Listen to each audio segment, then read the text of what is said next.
Let's talk about those last few seasons. Obviously, 2022 was a massive success. And then the injuries happened. Tore his Achilles at his home race, 2 races away from being a 3-time Monster Energy Supercross Series champion.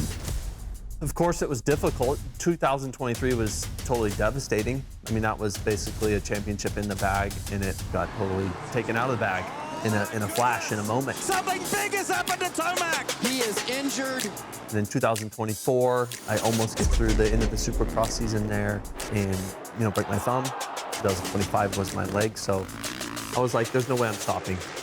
And I felt like I was gonna get back to that high level again. So here I am back, of course, on a new team. Just sitting on the bike for the first time, for me, it just feels right. I still feel like I can get to that level, so I'm like, why should I stop? You rewrite the rules. Nobody's really done this before. You're still winning. Eli Tomac wins in San Diego again! I'm still having fun out there. Like, I love just the challenge of racing everyone and all these new guys. Side by side! Oh man, look at this! It's a nice thing to realize that you can go, into your 30s and be right here in the game. I'm still here. Why Red Bull KTM? Why now? And what is that going to bring to you as a rider? I was at a point with Yamaha where I don't know. It was basically the right time for me to move on. I feel like I fell into an absolutely fantastic seat. We weren't sure if Eli this was going to be his last year, if he was going to continue. But anyway, I reached out. I was happy to find out that he was interested.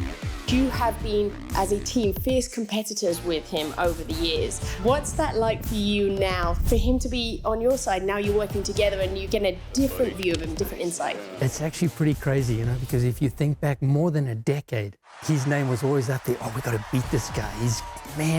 Why is he so good? Now the shoe's on the other foot, and having him in our team, I want to know what makes this guy so good.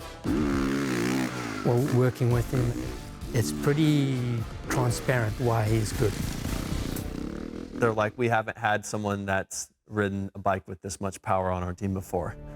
Seeing him on the track and doing this testing with some of the guys saying, listen, this motorcycle is way too fast. There's no one that can ride it. And then we give it to him and he's like, no, you can pick it up. I need a little more. What are your own personal expectations of yourself and the team? Oh, my expectation is to be winning and nothing less. There's no question for all of us as huge fans of this sport that it's an asset that Eli Tomac is still around.